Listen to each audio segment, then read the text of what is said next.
Yeah, one thing I do like about the Crash games is that they have these different level themes, and um, I don't know, in a sense, like seeing like two of these river-based levels feels like Act 1, Act 2 and stuff like that.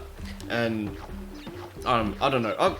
I don't like hate that they reuse level themes or anything in these games, because no, I actually appreciate it because it gives you I guess more time to appreciate these different level areas and whatnot. Like okay, so let's say in a Sonic game, for instance, once you pass the desert level, or I don't know, frickin' flying battery or something like that. After you pass that, you're never gonna see a level like that ever again. And for a Sonic game, that's totally fine. That's how that series works, and it does it well. But with Crash though, once you see a level theme, 90% of the time, that you're gonna see another version of it later on, and it kind of gives it the easy, normal, hard feeling. Like the first version of the stage is gonna be pretty easy unless it's like really late in the game or something, and then the next time you see it, it's gonna be much harder and stuff like that. So it gives players, I guess, a taste of it before going into a stage that's like really difficult right from the start. Again, unless it's like the end of the game or something. And like, again, with a Sonic game, the difficulty for a level, or a zone rather, determines like on like how far you are in the game. So like, obviously, stuff like Death Egg is gonna be a lot harder than stuff like Angel Island and stuff like that. So, yeah, the difficulty has to be relevant to that point in the game. But with Crash, since there's more than one level for most level themes, they can kind of ease the player into it more, if you know what I mean. So yeah, that's something I always liked about the Crash games. Like, they do reuse the level themes, but the level design is done differently enough to make it feel like a new level each time. And again, it introduces you to all these different level environments and stages and stuff like that. And then later on, it usually ramps things up a lot to make it a lot more difficult.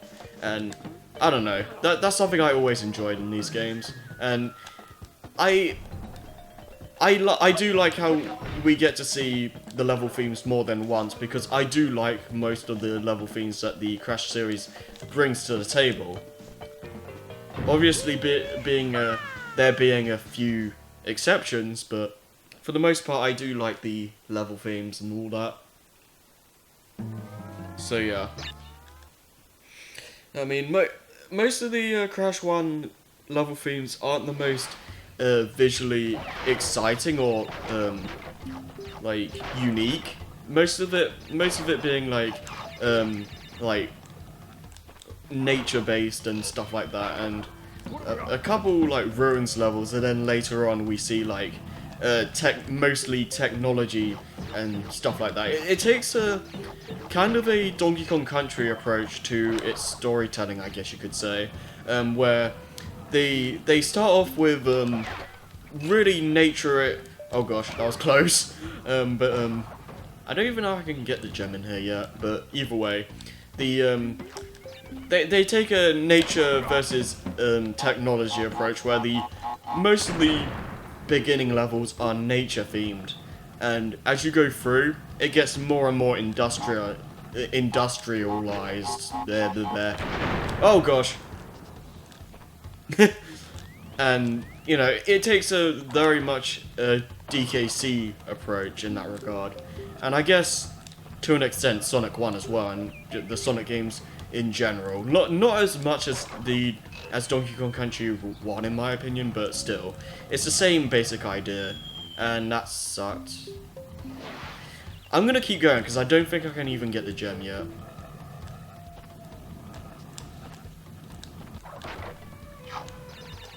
Alright. Yeah, the music,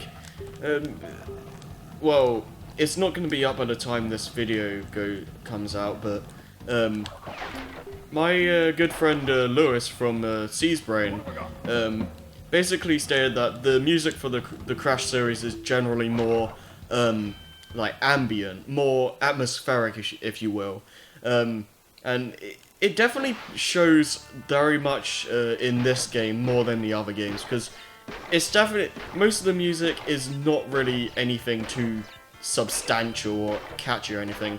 It's like do do do do and stuff like that. Like it works fine for what the game is trying to show us and stuff like that. It's not like it's trying to be I can't. I'm sorry about that, but no. It's like Crash 1 especially tries to be a lot more ambient with its music than a lot of other games. And I well, I guess that also gives it another resemblance to Donkey Kong Country, and yes, I can't get the gem out at this point, so I don't really care that I died then. Okay. Yeah. But yeah, it's like the music in both Crash 1 and Donkey Kong Country are known, well, Donkey Kong Country more than Crash, to be known for being atmospheric in a sense, and like, and stuff like that. A lot of it isn't supposed to be like really upbeat and energetic or anything. It's meant to put you in the mood for the type of level you're doing, and it does it really well. Crash 1, I mean, it doesn't have the exact quality of the music in this game that the Donkey Kong Country games have, at least for Crash 1, but it does a decent enough job on its own merits, I guess.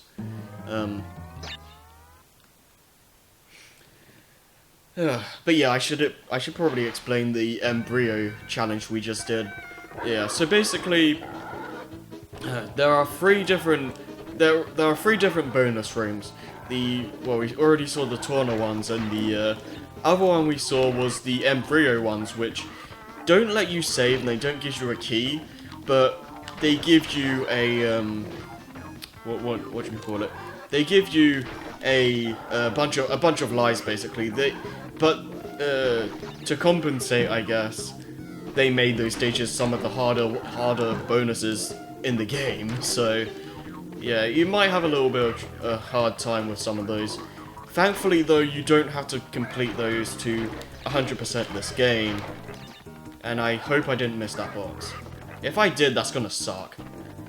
But yeah, these are another staple, I guess, for the Crash series. Like, these get better over time.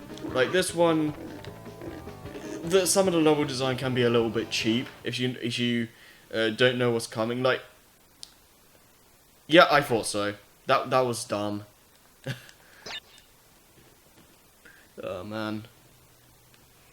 Alright, well, anyways, I'll see you guys after I finish this level again.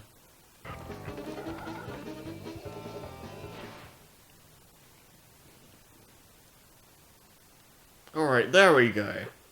Nice. Still no coloured gem yet, but we'll get to that eventually. I think a level with a coloured gem is actually coming up pretty soon, actually. So, you'll see the first one soon enough. But yeah, basically how I'm going to do this playthrough is, I'm going to go through all the main levels, and then once we like get to the Great Hall and Cortex and all that, I'm going to go backtracking to all the previous levels that needed coloured gems and all that, so it keeps things streamlined and stuff like that. And yeah. Anyways, though, this is another level where we can't complete right now, so I don't really care if we die or not. But yeah, one thing about the Crash 1 Oh, well, this is... Well, okay. But, no. Basically, the Crash games, since they're really linear and stuff, like they're basically a hallway, they include, like, 2D platforming, because the game basically feels like a 2D platformer anyway, just in a different sense. Like, when it's 3D, it how do I explain this? It's like, the levels are designed to look, to be 3D and all that, but their structure feels like it would be fine if it was just 2D as well, and stuff like that. It's like, I think it's a nice little ease in for people that wanna get a gradual like. I'm struggling to explain this very well, but oh, that sucked. But no, it's like the Crash series, I'd say, is a good series for people to like ease into 3D, I guess. Because a lot of the 3D isn't very demanding. Like, you don't have to explore that much. Most of it is just well, pretty much all of it really is just a narrow hallway with like different platforming challenges, and you know, and then you have like these levels that are strictly 2D, and then you have other levels which kind of like, what is it? They kind of do both, and what? Yeah, that's one thing I really do like about this game is that when it goes from 3D to 2D platforming, you don't really notice anything. Like, the game works really well for both 2D and 3D, and when you like switch from 3D to 2D or vice versa, it doesn't really change too much in like how the game works and all that. Like, it might change. It changes the camera perspective and stuff like that, but the where you're going through the game, like the kind of challenges you face aren't too different, to be honest. Like, and it keeps the game from like confusing the player, I guess you could say. So like, when you go to 3D, it's not like you're playing a completely different game or something like that. So yeah, it's appreciated. Like, keeping the game consistent and not confusing in any kind of way. So yeah, I will say though, I feel like the 2D platforming is overall more tries to be more challenging for the most part.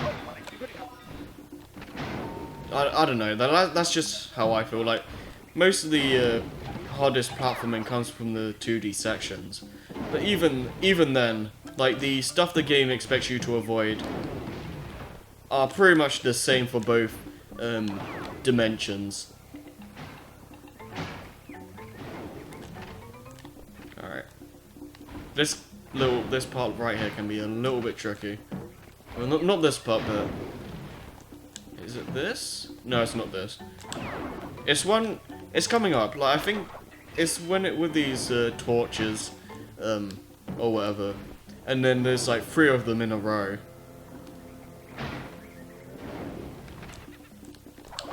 Oh gosh.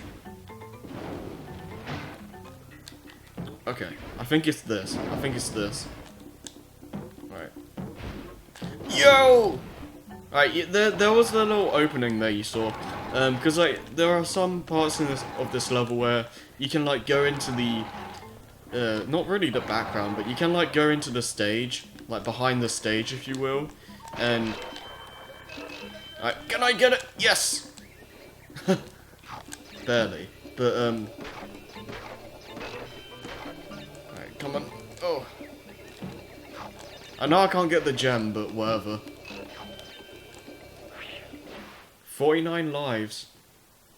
Yeah, this game is really generous with your giving you lives, as you can probably tell.